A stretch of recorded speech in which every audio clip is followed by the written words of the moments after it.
Bosan nonton film ge.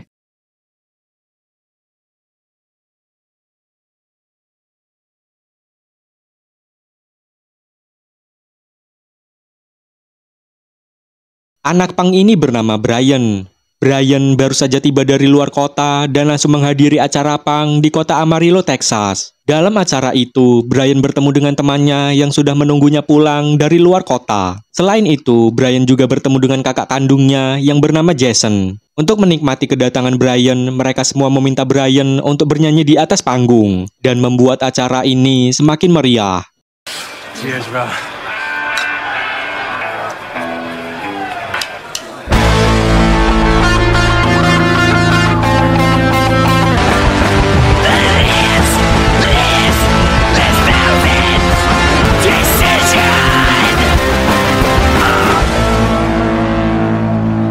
Selesai acara, Brian bertemu dengan wanita yang bernama Jade. Terlihat dari cara mengobrol mereka berdua, sepertinya mereka sedang dekat. Tak lama kemudian, Brian dipanggil temannya yang bernama Brady dan Romy. Mereka tidak menyangka kalau Brian akan datang di acara ini. Lalu datanglah Jason bersama King. King meledek Jason kalau anak pang tidak boleh botak, karena itu dianggap rasis.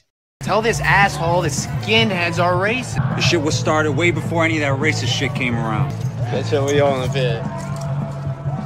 Untuk melanjutkan malam ini, mereka akan pergi ke warung kopi dan meminta Brian untuk menyusul. Tak lama, King dan lainnya sampai di warung kopi Mr. Frosty. Dan di sana mereka bertemu dengan beberapa anak geng baseball bernama The Preps. Lalu salah satu anak baseball yang bernama Cody Katis terlihat tidak suka dengan kedatangan mereka. Tetapi King dan lainnya tidak menghiraukan Cody dan lebih memilih nongkrong di depan sambil ngopi. Lalu Brady yang sedang menelpon, ia pun menggoda Cody. Cody yang kesal langsung mendatangi Brady. Karena itu keadaan semakin kacau dan pemilik warung kopi langsung mengusir mereka semua.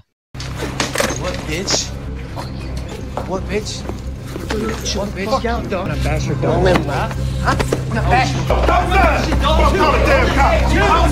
Saat mereka sudah berada di luar, datanglah Jason dan Brian menahan King supaya tidak melanjutkan permasalahan ini. Cody dan temannya yang melihat rombongan anak pang semakin ramai, mereka pun pergi menaiki mobilnya. Dan saat ingin pergi, Cody malah ingin menabrak Brian dan lainnya. Melihat itu, King langsung memecahkan kaca mobil Cody. Yo, you're lucky you're fucking That's right, bitch. That's right.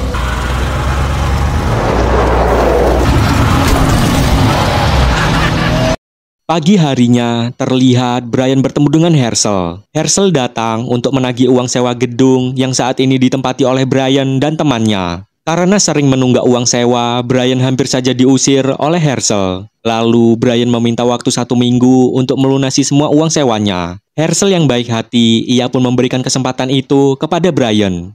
I just need like a week, and I'll figure it out. 1 week, or I gotta lock it up, man. I promise you won't regret this. All right. I promise. Thank you.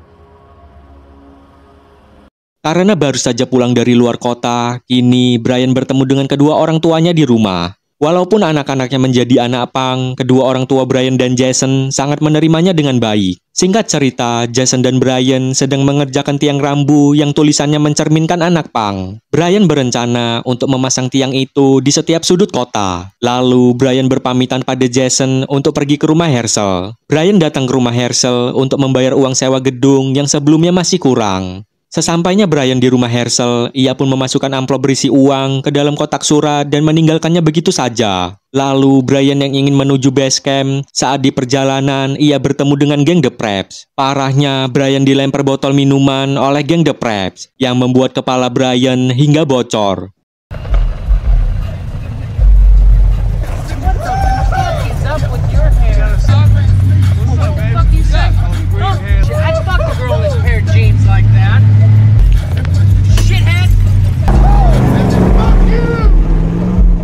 Setelah kejadian itu, Brian yang sudah sampai di base camp, ia langsung diobati oleh Jade. Lalu mereka merayakan pesta pada malam ini dengan meminum bir. Selain itu, mereka juga perang kembang api. Tetapi Brian dan Jade lebih memilih untuk bermesraan di samping mobil. Tak lama kemudian, King merasa kesal karena wanita yang ia sukai, yaitu Romy, malah sedang bermesraan dengan Jason. Lalu King mengajak Brian untuk membuat graffiti di luar base camp. Saat mereka sedang membuat graffiti, sayangnya mereka ketahuan oleh polisi. For the land of the free, you gotta follow a lot of fucking rules. Hey, yo, dude, headlights, chill.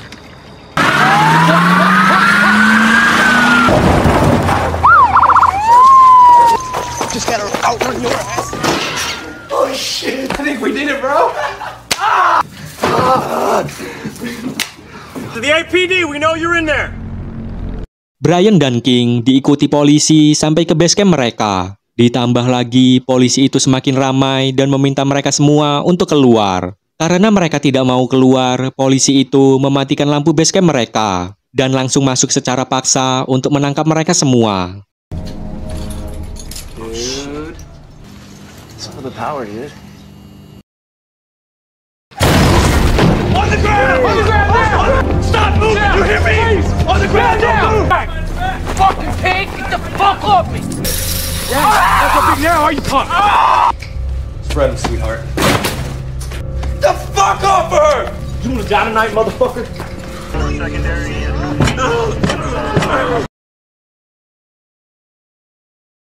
Singkat cerita, mereka sudah bebas dari penjara. Terlihat Brian dan Jade sedang mencari hewan peliharaan, yaitu anjing. Setelah membeli anjing itu, Brian dan Jade pun pergi ke suatu lapangan terbuka. Mereka bermain dengan anjing yang baru saja mereka beli, dan berjanji akan memelihara anjing itu bersama-sama. Malam harinya, anak-anak baseball sedang berpesta. Cody dan temannya yang bernama Ricky menikmati whisky yang disimpan di dalam air pembersih kaca mobil.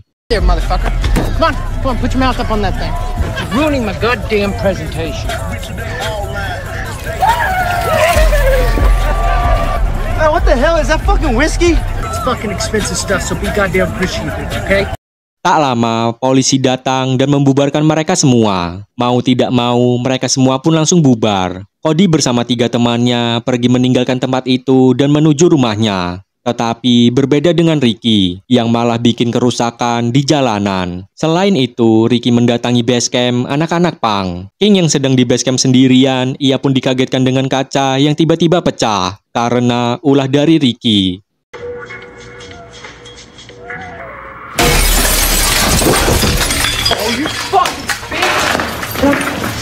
King yang tidak terima, ia pun langsung mengejar Ricky. Lalu Ricky kabur menuju tempat geng The Preps sedang berkumpul. Walaupun geng The Preps sangat ramai, King tidak peduli dan langsung menyerang Ricky. Geng The Preps yang melihat anggotanya diserang, mereka semua pun langsung menghajar Ricky secara brutal.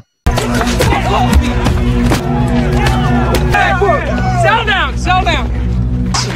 I admire your spirit, I really do. Bitch!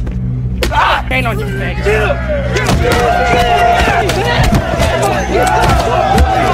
Lalu King yang sudah babak belur, ia pun mengancam geng The Preps bahwa ia akan membalas semua yang dialaminya saat ini. Saat masuk mobil, King diledeki oleh anak-anak baseball itu, dan karena itu membuatnya semakin stres dan ingin segera membalaskan dendamnya. Lalu King yang ingin pergi, tiba-tiba ada seseorang yang sengaja menabrakkan mobilnya ke mobil yang dinaiki oleh King.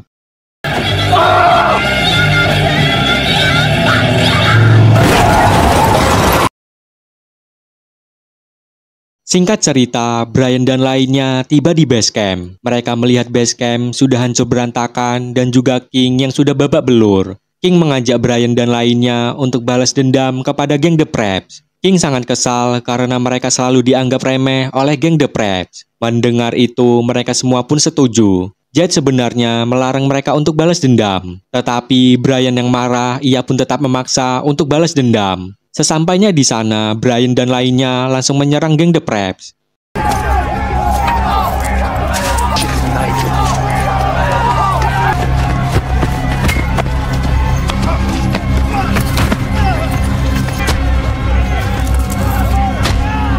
Saat mereka sedang tawuran, tiba-tiba datanglah Cody bersama 2 temannya yang bernama Davis dan Michelle. Cody yang melihat gengnya tawuran, ia pun merasa sangat beradrenalin. sehingga membuatnya ingin menabrak anak-anak pang di sana.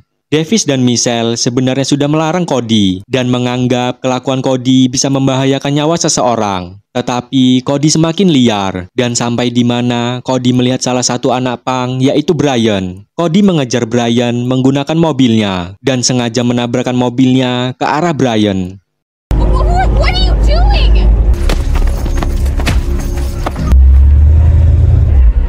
We need to get out of here. Yeah, I bet he liked that one. Karena kejadian itu, Brian meninggal. Jason dan lainnya terpukul atas kematian Brian. Pagi harinya, Jason mengabarkan kedua orang tuanya kalau Brian telah meninggal. Dan begitu kedua orang tuanya datang, mereka terlihat sangat sedih atas kematian dari anaknya. Keesokan harinya, polisi datang ke rumah Cody dan menemukan barang bukti berupa mobil yang digunakan Cody untuk menabrak Brian. Singkat cerita, kasus ini sampai ke meja persidangan. Pengacara Brian mendasarkan mobil Cody sebagai bukti untuk alasan Cody masuk penjara. Cody secara sengaja menabrakkan mobilnya ke arah Brian, sehingga Brian mengalami luka di bahu yang sangat parah. Ditambah lagi, Cody membohongi beberapa polisi yang memeriksa dirinya. Our young people need to be told by the 12 of you, what you do carries with it consequence. No matter what you look like, I want you to enjoy sending this young man to prison. I expect you to do it with a tear in your eye. Today I ask you to do the hard thing. All young people will suffer the consequences of their actions, and that you are holding Cody Cates responsible for the death of Brian Deneke. Lalu pengacara dari Cody membela. Pengacara Cody mendasarkan bahwa anak-anak pang gaya hidupnya sangat berantakan, dengan jaket yang bertuliskan "Destroy Everything" dan membawa rantai untuk menyerang orang lain. Pengacara Cody beralasan bahwa Cody sedang membela dirinya ketika anak-anak pang menyerang geng Cody menggunakan rantai besi. Parahnya, pengacara Cody menganggap kalau Brian pantas menerima kematiannya karena sesuai dengan gaya hidupnya yang keras. Destroy everything. This the message we want to send our children. Judging people for the way they dress.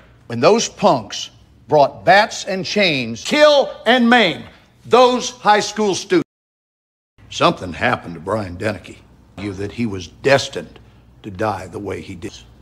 On Cody Cates' part, and to save an innocent life. Let this boy go home, because he did the right thing.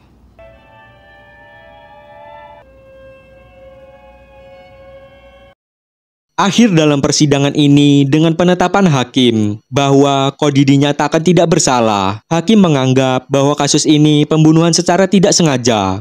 Keluarga Brian hanya bisa terima apa yang ditetapkan oleh hakim. Terlihat mereka sangat sedih karena Cody tidak dihukum, dan mereka tidak bisa terima dengan ketidakadilan ini.